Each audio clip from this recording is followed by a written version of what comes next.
Just when you thought the rubbish situation in Birmingham couldn't get any worse, it has.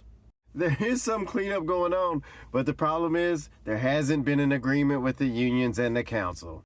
So my understanding is sort of the council's making, because they offered this new position, at least a position where they would pay more to a certain area, but they didn't offer it to everybody else, and everybody else was saying, hey, wait a minute, why aren't we getting paid more? And the council decided, well, let's just cancel it altogether. And that's what's caused this strike.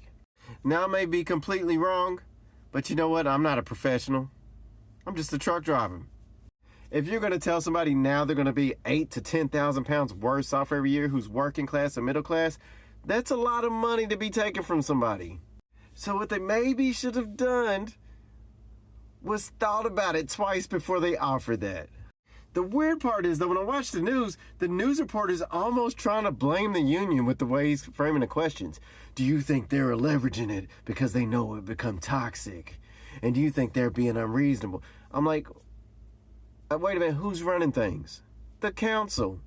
Since when do you blame the employees for a business going out of business? That's the most backward crap I've ever heard in my life. Come on, man. Own your own crap. If you screwed up, you screwed up. You don't go blaming the workers, man. It's your business to run. They don't run it, you do. Trump and the leader of El Salvador, Nayib Bukele, have had a meeting in the White House, and it went fantastic. Well, that's not what the news is saying. And of course, the media was trying to make it sound like it was some kind of evil, sinister meeting. However, El Salvador was in pretty bad shape before he got in power. And he's literally turned the crime rate on its head. He's really made it one of the safest countries in the West.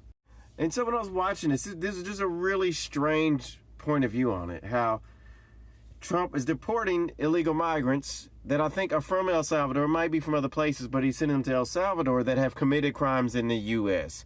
And in this interview, it wasn't necessarily an interview, in this news piece, I guess you could say, they were saying how they found one person who they may have made a mistake with and should be brought back to the States and they need to be relitigated. Now remember, this is precisely the reason you need to control your borders and just not let loads of people in without vetting them, because now you have this sticky situation to deal with. And I'm like, okay, I get that in principle. But then I thought to myself, what about all the Americans who are wrongly accused of things for decades? And there's some people still in jail. Where's the process for them?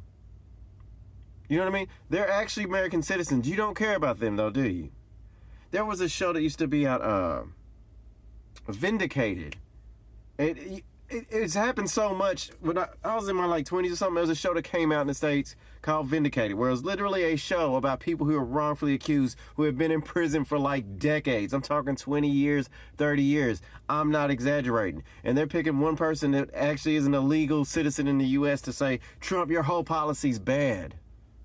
Now, I know these government organizations aren't perfect, and they do make mistakes. But my thinking is maybe we should sort out our own justice system in the U.S. before we start worrying about people that aren't even supposed to be there. Just saying. And people get so confused with me about this, but that irritates the hell out of me, man. It really does. All this focus, Trump is mean. It's talking about illegal migrants. Yeah, there's people that actually have to pay for their way to get in and do the right thing and have to work and pay taxes, yeah, and don't break the law. Where's the appreciation for that? Why don't they get their money back? It's freaking ridiculous. It's outrageous and it's virtue signaling. Enough with that crap, man. Like the news media, I'm going to give my opinion. Or maybe some food for thought.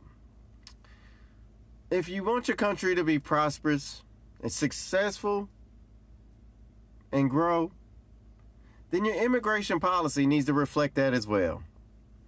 If the reward for coming in legally is you end up with a fat bill and have to work for it, and the alternative is you could come in illegally and everything gets paid for and you get housed, then where's the motivation for people to be productive in the society that they're going into? What price are they paying to be productive? See, people are funny. It's a funny thing. We only value things that we have to work for and earn.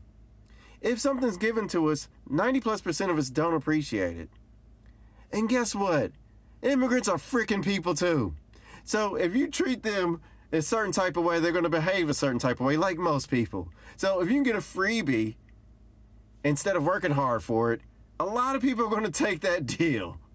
And they're not going to really have much pride in that, are they? Because they didn't have to work for it. It's really simple. Maybe that should be the focus with immigration. Just maybe. Anyway, y'all take care. Y'all have a good night.